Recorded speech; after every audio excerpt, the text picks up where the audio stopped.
birth. The choice that bound eternity. I do not speak as a poet. I do not speak as a historian. I speak as witness. I speak as the breath between waves and lightning. I speak as the part of the world that remembers what men try to forget. Achilles was not born into peace. He was born into a decision. Before the first lullaby reached him, before the first warm blanket, before the first gentle lie that life will be kind, a prophecy stood over his cradle. It did not sing. It did not shout. It simply waited. Thetis held him close and felt the weight of two futures pressing against his skin. She was a goddess. Not a young goddess dazzled by Olympus. Not a goddess taught to smile for kings.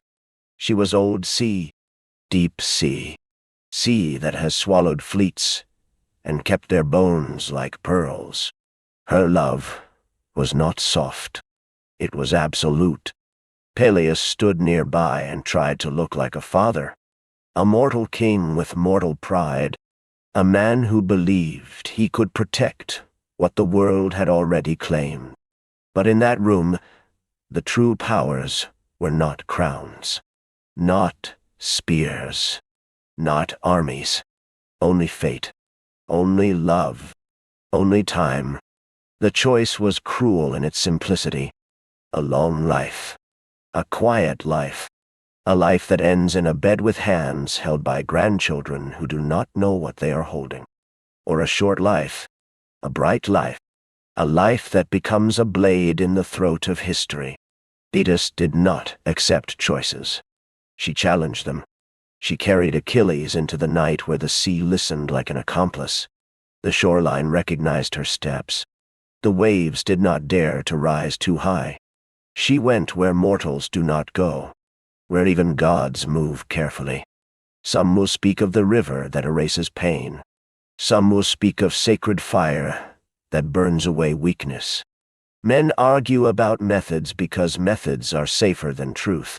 The truth is this. A mother tried to steal her child back from destiny. She performed rites older than the names of the rites. She used water that remembers death. She used power that does not care about innocence. Achilles did not scream. The child looked into darkness as if darkness belonged to him. As the forces closed around him, his small body became a battlefield, not of nations, of nature. Thetis moved with precision that looked like tenderness. She wanted invulnerability. She wanted silence from the universe. She wanted a son who could not be taken. When she lifted him again, he lived, more than lived. His bones held strength too early. His blood carried something sharp. His breath sounded calm in a way that frightened even the sea. But fate always leaves a seam. One place remained human. One point in the body where the world could still enter. Not because Thetis failed, because perfection is forbidden. Even the gods do not get to build it freely. Thetis returned Achilles to Peleus. She did not explain. Mothers rarely explain to fathers who cannot understand. She looked once at the horizon, as if she could see Troy burning before Troy was even a rumor. And then she left. Not because she did not love, because love cannot stand forever in front of a charging destiny. Achilles grew with that absence inside him. A quiet hunger for a mother he could never fully reach. A quiet anger at the world for daring to demand him. He learned early that strength is not enough. That a name can be a chain. That praise can be a leash. That glory is only another word for someone else owning your story. At night he would wake and stare at shadows. Not afraid of monsters. Only aware of a deadline he could not see but could always feel. He did not know the details yet. He only knew the shape, a short path, a bright end. He began to run, even in his sleep. Chapter 2. The Mountain, Chiron. The making of a weapon with a soul. Mount Pelion does not welcome children. It tests them. The air is thin. The paths are cruel. The silence is honest. Achilles arrived there as a boy with a myth wrapped around his shoulders. Chiron waited like stone that has learned to speak. Half horse, half man, fully teacher. Chiron did not bow to kings. He did not flatter gods. He did not fear prophecy. He feared only wasted potential. He saw Achilles and did not say, "You will be great." He said, "Show me what you do when pain becomes your only companion." The training began without ceremony. Run until breath turns to knives. Climb until fingers bleed. Fall until pride learns humility. Achilles did not protest. He did not negotiate. He moved. Even then he was quick. But speed without discipline is just panic. Chiron gave him discipline the way winter gives discipline to a tree. By refusing comfort, he taught Achilles how to hunt. Not with excitement, with calm. How to watch the forest breathe. How to understand fear in an animal's eyes. How to strike without hatred. He taught Achilles medicine. Because a warrior who cannot heal becomes dependent. And dependence is a form of weakness. He taught him music. Because rage without rhythm eats itself. Because even thunder follows patterns. He taught him stories. Not to entertain. To warn. Every hero believes the world is waiting for him. Every hero is wrong. The world is waiting to use him. Achilles learned spear and sword. Not as tools, as extensions of decision. He learned how to fight larger men, how to break balance, how to end battles before they began. He learned how to endure cold, how to endure hunger, how to endure loneliness. Loneliness was the hardest lesson, because greatness isolates. Chiron could sharpen Achilles, but he could not soften the prophecy inside him. He could not remove the sense that time was always running. Sometimes at the peak of training, when Achilles stood above clouds and watched the world far below, he would feel the pull of two lives again. A long life he could have chosen, a quiet life he could have disappeared into, and he would feel himself rejecting it, not with words, with instinct. Chiron noticed. Teachers notice what students think they hide. Chiron asked him one night by the fire, "Do you train to live, or do you train to be remembered?" Achilles answered without hesitation, "I train so the world cannot ignore me." Chiron heard that and understood the danger. To be ignored is a wound. To demand remembrance is a curse. From that night, Chiron trained him not only to win, but to choose. Because the strongest weapon is not a sword. It is a mind that can refuse. And Achilles would struggle with refusal more than he would ever struggle with any enemy. Chapter 3. Patroclus. Love that anchors fire. The heart behind the armor. The gods did not plan Patroclus. That is why he mattered. Patroclus arrived like rain. Not loud. Not dramatic. Necessary. He was not the fastest. Not the strongest, not born with prophecy stitched into his skin. He was human in the most dangerous way. He could feel deeply. He could stay gentle even near violence. Achilles first noticed him the way a flame notices air, only when it is gone. At first, they were simply near each other, two youths in the orbit of Chiron's discipline. Then they became familiar, a shared meal. A shared task, a shared quiet moment after bruises. Patroclus did not worship Achilles. He did not fear him. That alone was rare. Most men either kneel before greatness, or try to stab it. Patroclus simply stood beside it. Achilles learned to speak more when Patroclus listened. He learned to laugh without turning it into dominance. He learned that not every bond is a battlefield. They grew together. Achilles was the blade. Patroclus was the hand that kept the blade from shaking. Achilles was storm. Patroclus was shore. Achilles was hunger. Patroclus was bred. This was not weakness. This was balance. And balance is always fragile. Some will try to reduce their bond to categories. Friend, brother, lover. Mortals always want labels, because labels keep them safe from mystery. I will speak it plainly as a god would speak. They were each other's home. That is all you need to understand. When Achilles raged, Patroclus could touch his shoulder and the world would stop spinning for a moment. When Achilles boasted, Patroclus could smile and remind him he was still a boy who needed sleep. When Achilles feared the future, Patroclus would sit beside him and share the burden without asking to be thanked. Achilles did not say thank you often. Heroes rarely do. But he showed it, in the way his gaze softened, in the way his hand stopped clenching, in the way his voice lost its edge. There were nights on the mountain where they spoke about the choice. The short life, the bright end. Patroclus asked, if you could choose again, would you choose the long life? Achilles stared into fire and answered, a long life without meaning is a slow death. Patroclus understood that answer and feared it, because meaning can become a drug, and Achilles had an addict's devotion to glory. Patroclus did not try to change him by force. He tried to widen him, to make room inside Achilles for mercy, for restraint, for the idea that not everything worth doing ends in blood.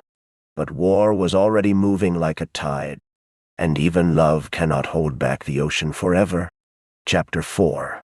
Troy begins. Honor is stolen. Wrath is born. The first whisper of Troy reached Thetis before it reached kings. Mothers hear war in the wind, even when men are still drinking and laughing. Thetis returned to her son with salt on her hair and warning in her eyes. She did not ask him what he wanted. She asked him what he feared. Achilles feared nothing in battle. He feared only being forgotten. That fear made him easy to lure. Troy was not simply a war. It was a stage, and heroes crave stages, the way deserts crave rain. Thetis tried to hide him, not behind walls, behind disguise. Achilles wore soft clothing, moved among women, pretended to be someone the world would not hunt. But a hero cannot hide his instinct side. Odysseus came with a mind like a net. He laid gifts, jewels, fabric, perfume, and among them, weapons. Achilles reached for steel as naturally as breathing. The lie shattered. Thetis did not cry. She had already cried before he was born. She had cried in silence where even gods feel shame. She only said, if you go, know what you are choosing. Achilles answered, I choose the life that echoes. And so he went. When he stepped onto Trojan soil, the earth recognized him. Men saw him and felt hope.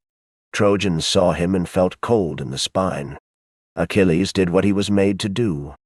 He attacked like a storm that does not pause to consider damage. He killed like a sentence being finished. Quick. Final. Unapologetic. He was glory made flesh. But war is not only about killing. War is about pride. And pride is where Achilles was most vulnerable. Agamemnon, the king of kings, a man with a crown too large for his spirit, took what was not his to take. He took a woman from Achilles, not because he loved her, because he wanted to prove no one could refuse him. He wounded Achilles where no spear could reach. Honor. Achilles withdrew, not out of laziness, out of principle, out of the desperate need to hold on to something that was still his. The Greeks begged, promised gifts, promised apologies, promised immortality in song. Achilles refused. He sat beside the ships and watched men die, not because he did not care, because he believed his refusal was justice. Patroclus watched the battlefield turn into a slaughter. He saw friends bleeding. He saw fear spreading. He saw the war tilting toward defeat. He went to Achilles. He did not beg for pride. He begged for lives. Achilles remained stone, and Patroclus made the decision that would crack the world. He wore Achilles' armor. He borrowed Achilles' legend. He went to war as if he could trick fate by pretending to be someone else. Fate is never tricked. Chapter 5. Hector. The death of Patroclus. The wrath that becomes a god. Hector was not a monster. That is what made him dangerous. He was a man, a prince, a defender, a brother, a husband, a father. He fought not for fame, but for walls that held his people. That kind of courage is quieter, but it cuts just as deep. When Patroclus entered battle in Achilles' armor, the Trojans hesitated. They believed Achilles had returned. Fear is a force. It changes outcomes. Patroclus pushed them back. He saved Greeks who would have died within minutes. He killed men who had names and families.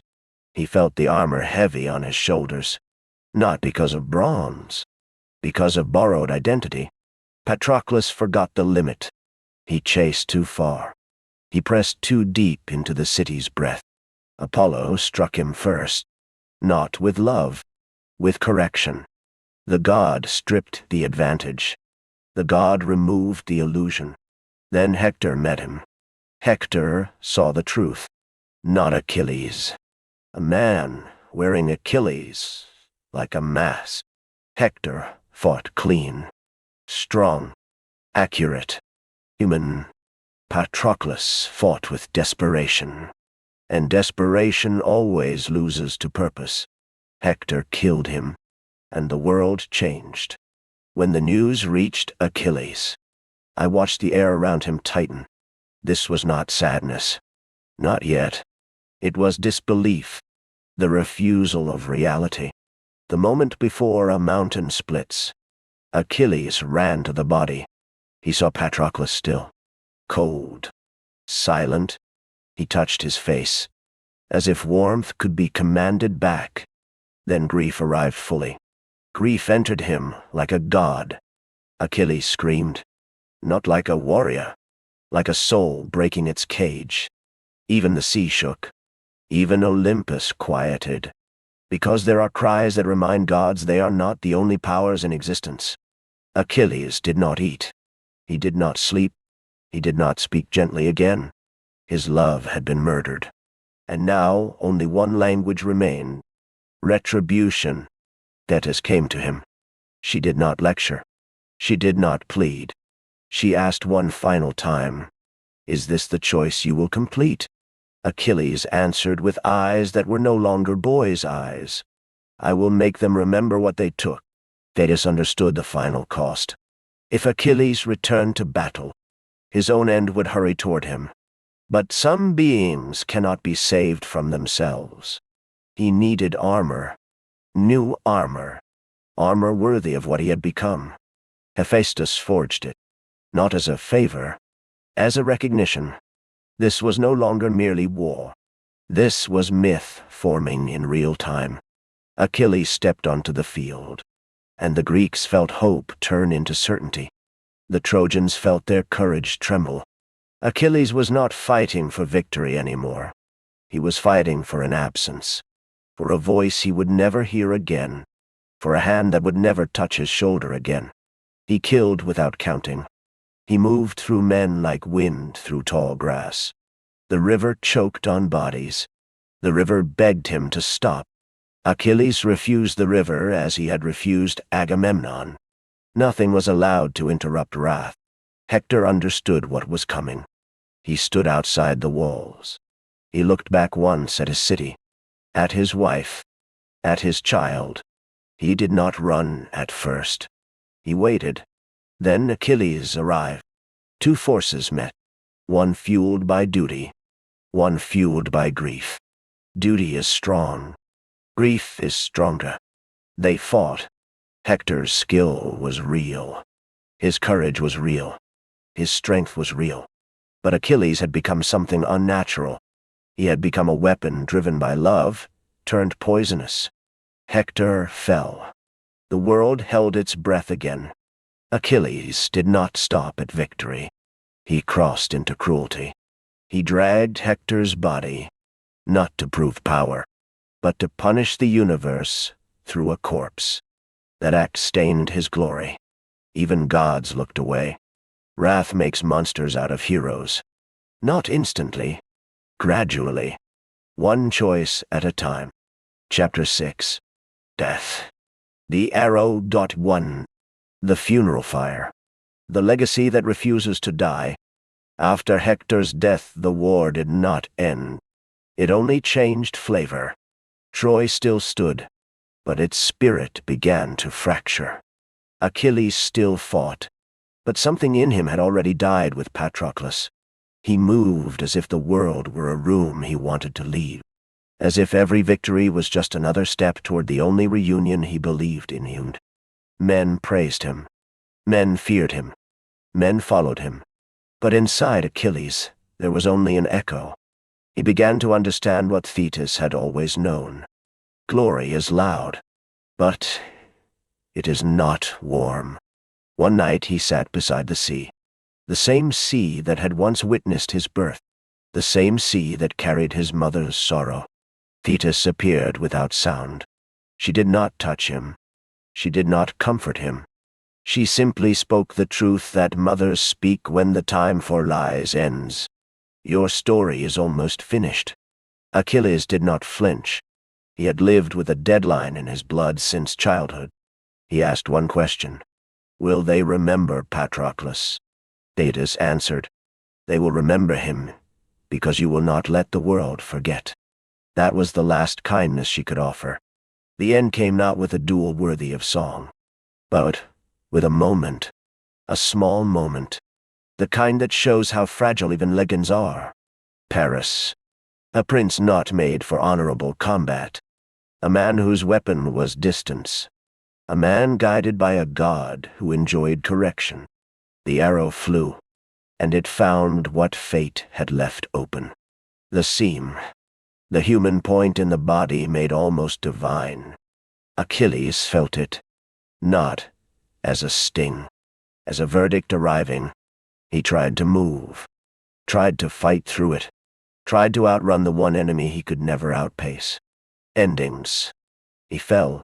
The battlefield did not understand at first.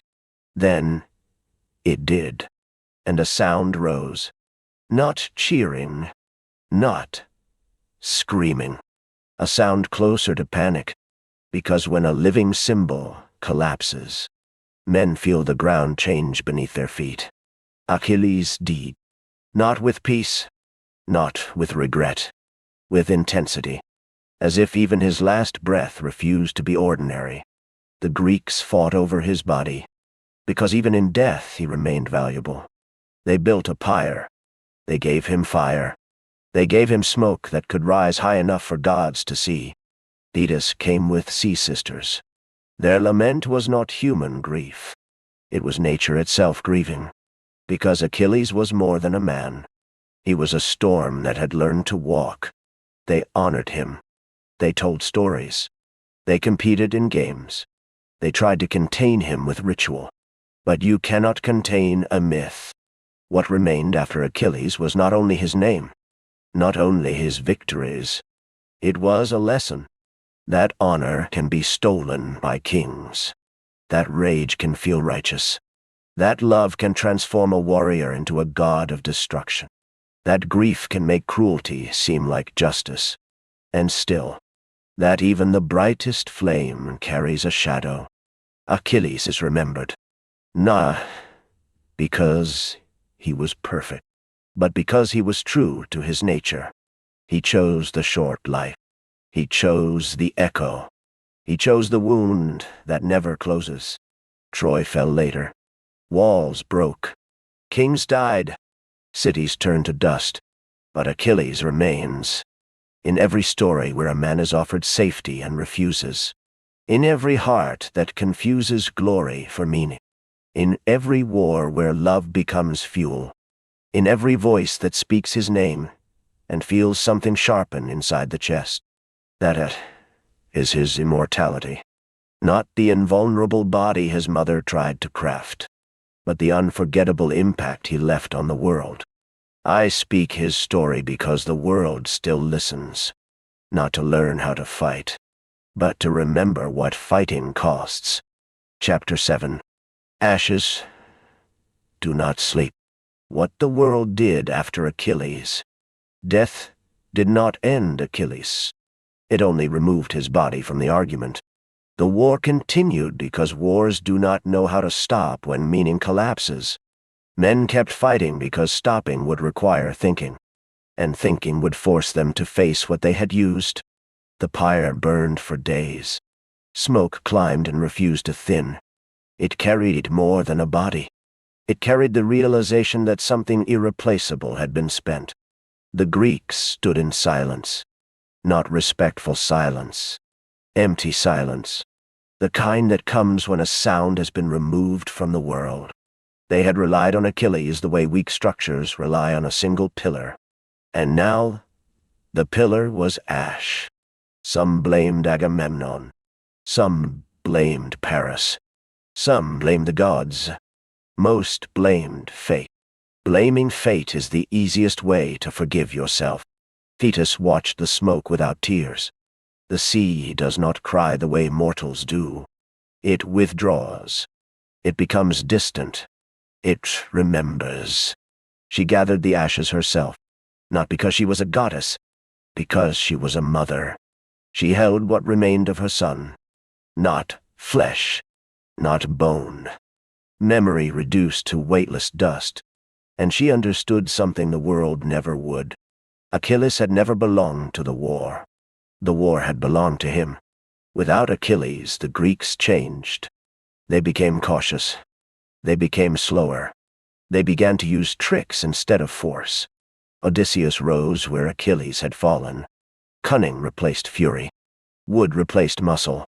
The horse was built, not because it was clever, but because brute glory had proven too expensive. Troy fell not with a scream, but with confusion, with fire spreading where celebration should have been, with parents running instead of standing, with walls becoming meaningless overnight. Men would remember the horse. They would not remember that it was only necessary because Achilles was gone. Because without Achilles, wars could no longer be decided by presence alone. Patroclus was buried beside him, as Achilles had demanded, not as servant, not as shadow, as equal, as home. The games were held. Races, wrestling, throws.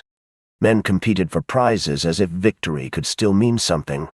Achilles' name was spoken constantly, but never comfortably, because every time it was spoken, someone remembered the cost. Children would be named after him. Generations later, they would run faster, fight harder, burn sooner, not knowing why the name felt heavy. Poets began their work. Poets are scavengers of aftermath. They took the sharp edges.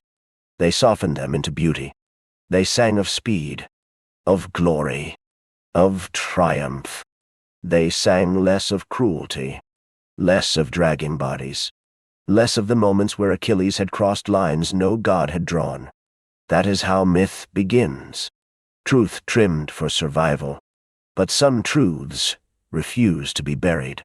The river remembered. The river that had begged Achilles to stop. It carried the memory of bodies and fury and refusal.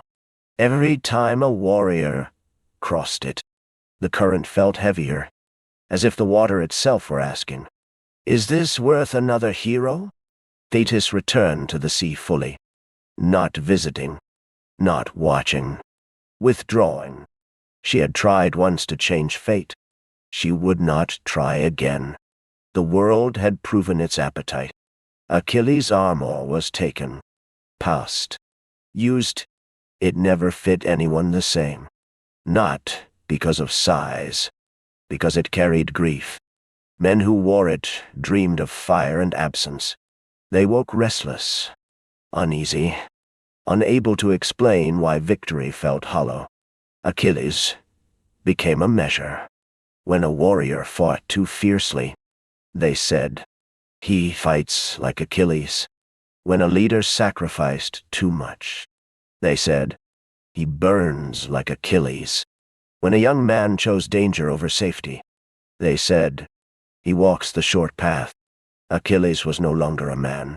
He was a reference point, and reference points do not rest. They shape movement. They pull decisions toward themselves. Long after Troy was rubble, long after the kings were dust, Achilles remained active, in language, in instinct, in the quiet pressure inside the chest when safety feels unbearable. But something else remained too, a warning, because Achilles had not been destroyed by an enemy. He had been completed by a choice, and choices are contagious.